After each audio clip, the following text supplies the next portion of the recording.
All right. Here we go. Here we go. Majestic Royal Nation of Blackness. This is Majestic. What's poppin', my peeps, on Sunday? Ride with me. I'm taking my puppy to the puppy park. She's a good pups. She deserves it. I've been neglectful when it comes to taking her to the park. I just haven't felt like it. But, you know, once you take on the baby, I guess everything is not about you once you become the puppy parent. But what I would like to talk about is harm in the black community. Harm. How we cause mental illness to ourselves, and we harm ourselves a lot in the black community. We really do. We cause harm, more harm we cause to one another in the black community than the other cultures and races cause. Because whenever you have someone, a creep, a fiend, a predator in the black community, whether he is a drug dealer, a murderer, a molester, a rapist, whatever you want to call him or her, in the black community, you always got a group of people willing to conceal the crime, hide the perpetrator, and will get upset with the rest of the community if they tell, if they call the police, if they reach out to get any form of justice outside of the neighborhood or the community. Then you get chastised, you get disrupted, you get talked about. You're not a good person because you weren't told that this person shot this person, or this person molested this little boy or raped this little girl. We are the only community that will know about a crime, conceal the crime, hide and protect the perpetrator, and then leave the poor little victim in disgrace. Like, I don't understand. I don't understand it.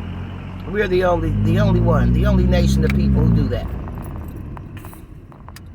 The black community is the only community that I know of that we will know of the crime, protect the perpetrator,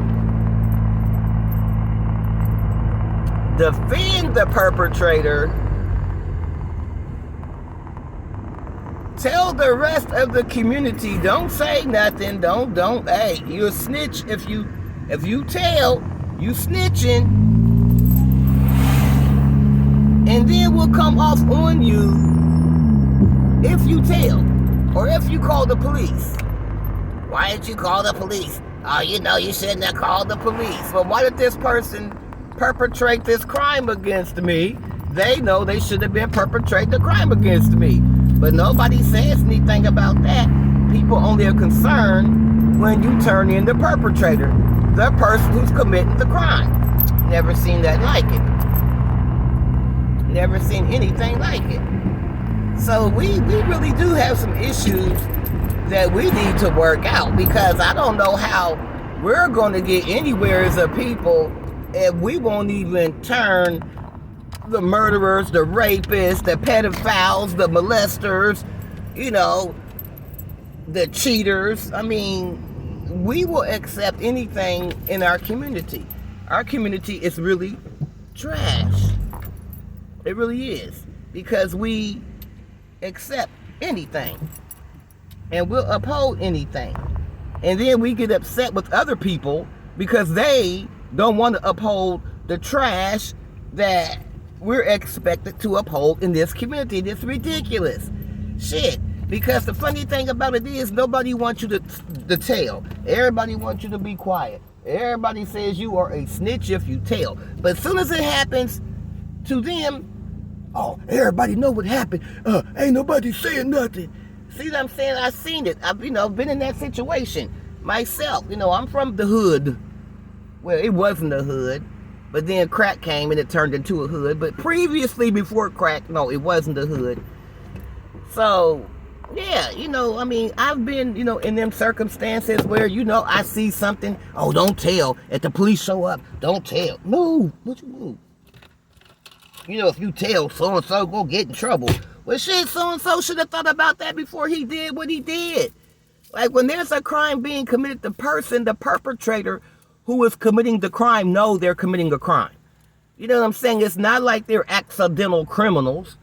So, to commit a crime, go sit down something.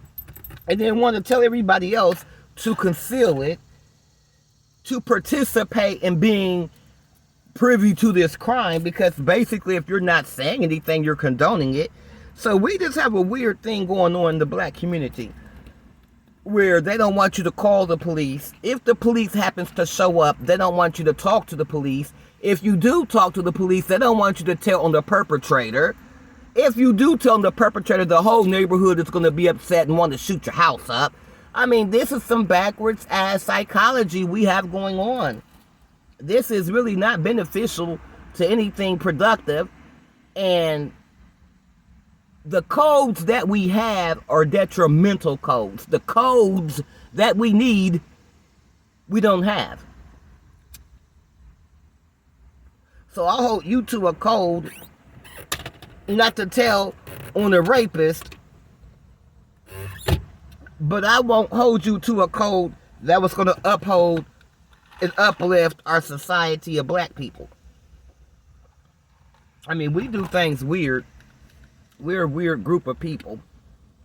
And I'm really aware, like most black people in America, of slavery. I'm very, very aware of Jim Crow. All the horrendous things that we have had to endure. I'm very aware of that. But black men, black women, we cannot use that as an scapegoat in the defense every time something goes on. When do we as black people want to be great? When do we want to stand up and do something on our own? You know what I'm saying? We can't continue to blame history for what we're presently experiencing due to our own thoughts and our own hands. If we're causing this, then we have to not blame it on history. We have to sit there and say, what are we doing that is causing this, and why are we doing it, and why is the rest of the community allowing this to happen? We're going to have to come up with some really strict codes of conduct because we don't have any. And I say, if you know the perpetrator and the perpetrator is doing something wrong, call the police and tell. We can't keep protecting people who are not productive in the community. Because I don't see how having a criminal running around being productive in any shape, form, or fashion. I don't see how protecting a rapist or a molester or a murderer or any kind of abuser, I don't see how that is really, really good for the black community. So if we have them, I say the best thing we can do for our community is get rid of them. Why protect them? Get rid of them. Turn them in. Shit, shoot them. Do what you got to do. Get rid of them. We need to clean up our community, and protecting the undesirables are not good. And as far as these men running around blaming their undesirable seed, these are your seeds. We happen to get stuck with your seeds. So stop blaming the badness of the black community on black women. Blame it on your nasty, trifling penis that you're out here making babies with your penis that you're leaving behind, causing mental illness and destitution. So stop blaming the women. And that's something else that needs to be held accountable for. Your penis and your semen. If you don't keep it in your body and you release it into a woman, she's going to get pregnant. And once she gets pregnant, that's your responsibility because you're the one that inserted your biological semen into her body. And we're going to have to really start breaking this down so these men can either not have sex. I mean, we're going to either have to just keep sex away from them because they behave like they don't understand it. Then you have another sector behave like a bunch of brute animals. Then you have another sector who's supposed to be intelligent, but they're not bringing their intelligence to the community, uplifting the community. So we just have a whole bunch of black people who are just confused and discombobulated. But anyway, I didn't want anything. I was just bringing my puppy to the park and thought about, I mean, we all know we're dysfunction. We know there's a lot of dysfunction in our homes, in our community. We know that. But once you know better, you're supposed to do better. We know about history. We're not doing better. We know about the dysfunction. We're not doing better. And I believe a lot of black people are just in the spiritual dungeon, tied up. You know, you have a physical presence on earth, but you have no soul or spirit to connect you to other people, other people's emotions, compassion, empathy. There's people out there who lack that. So I believe them people have been stripped of their spirit, and their spirit is in the dungeon, but your physical body is present and you're just causing havoc and you're unhappy because you're not attached to your spirit. And when you have a physical presence and you're walking around and you're able to participate physically, but internally there's nothing there because your spirit has been ripped from you because you have been probably such a horrible person, your spirit got put into the dungeon. And now you're walking around with no spirit and you're just unhappy. Unhappy. Very unhappy.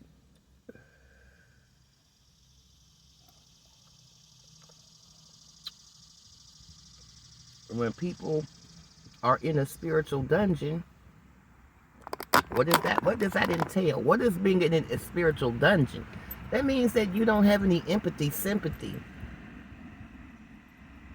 You don't have feelings toward the next human's plight.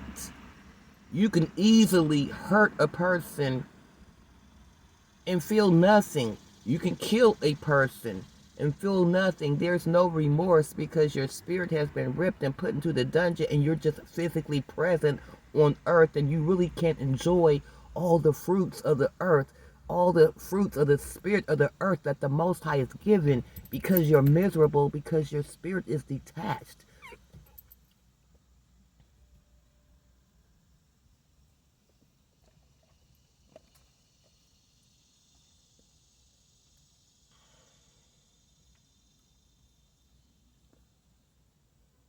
So,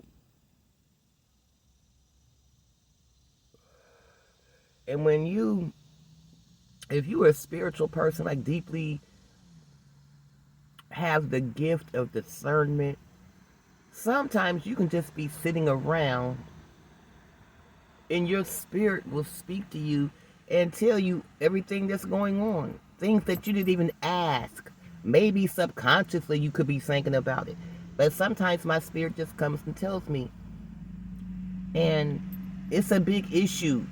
Really big conversations going on social media surrounding black men. And what's going on with their thought process, what's going on with their mental development, what's going on with their emotional development, what's going on with their intellectual development. And black men, for the most part, are at a deficit in everything that they need to survive, everything that they need to be men. They're in deficit. And I heard a video, and I don't like to throw people's names out, but you probably know who I'm talking about. She said they have a spiritual debt to pay. Woman's fear. The woman's fear. I'm going to put it out there. I start listening to this lady, like, I don't know, maybe 2-3 months ago.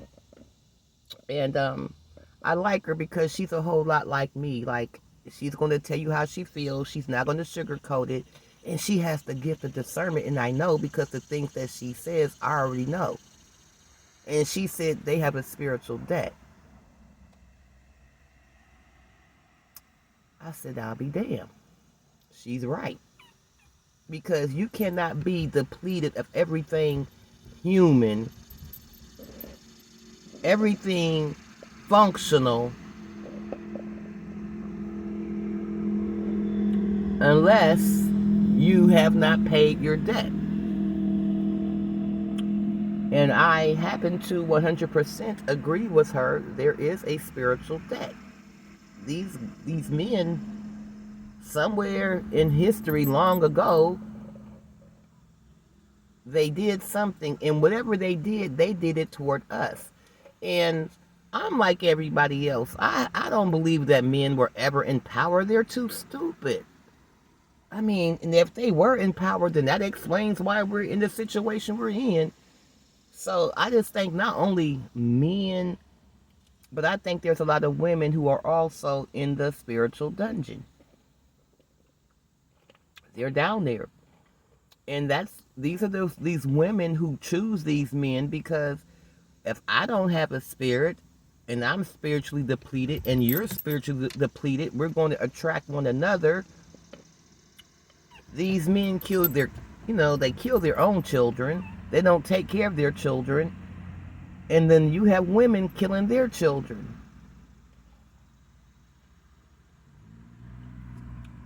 So you got a lot of black people who are just depleted of common sense, common intelligence, common empathy, common compassion. No love. And we all been through black experiences. We all been through racist experiences.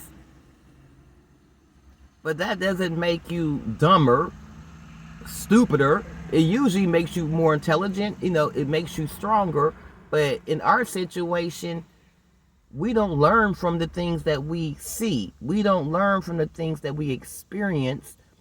We don't learn from the things that we're taught. We just do. With no direction, no plan. And our frame of mind is getting where you fit in. That's cool sometimes, but sometimes you have to be assertive and you have to make a plan and you have to go on your own and do things on your own. You can't always just sit around and wait for a space, like jumping double dutch, wait for the right time to jump in. Sometimes you just have to go out there and make it. Like I said, I have a business I'm starting, and it can be a very lucrative business. I mean, like I said, it's a notary business, but it's also like a mobile notary business. You can do apostille work, immigration documents, loan signing. I mean, you can turn this into really big money. Well, because I am a novice and I really have little experience, and I really don't understand some of this stuff. I understand most of it, obviously, but some of it I don't. So I said, okay, what I'm going to do is get in contact with SCORE, and I'm going to get me a SCORE mentor so I can get my confidence up. It's not like I'm not a confident individual. You have to be confident to even think about wanting to start a business where you're going to be the person. The money you make or don't make depends on you. So yeah, there's confidence there, but if you are not really, if you don't feel like you have all the knowledge that you need to be this business person, then yeah, you're not going to have confidence because you're going to be afraid you're going to make a mistake and blah, blah, blah. Well, that's why I said I'm going to get a mentor because I don't know what I'm going to get out of this mentorship. It may be something I'm not even expecting, and it may take me in a higher direction.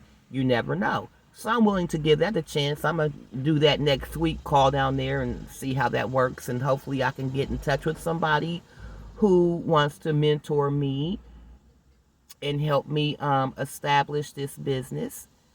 And hopefully, if I can establish it enough, then I can be able to get other people on, hopefully black people, but we know our mentality. So maybe I can hire black people eventually, maybe not. I don't know. But right now, my main objective is to get this business off the ground, get it started, become a totally independent individual, financially, and then maybe once I get in a certain situation, I can come back on here, make videos about what I'm doing, how I've done it, how hard it was, the things I went through, and maybe I can mentor someone else, because each one teach one. And more than likely, I'll be mentoring a black woman, because a lot of black men, they're just not interested in pulling themselves up by the bootstraps, the Nike straps, the Michael Jordan straps. They're just not interested. They're interested in trying to cipher resources off of black women.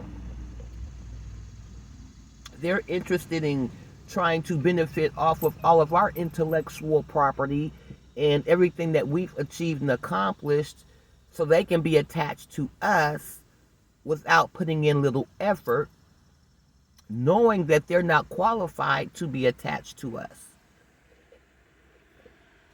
And being single, which I am, isn't bad. It's an excellent thing, because what I realized is most black women move better when we're single.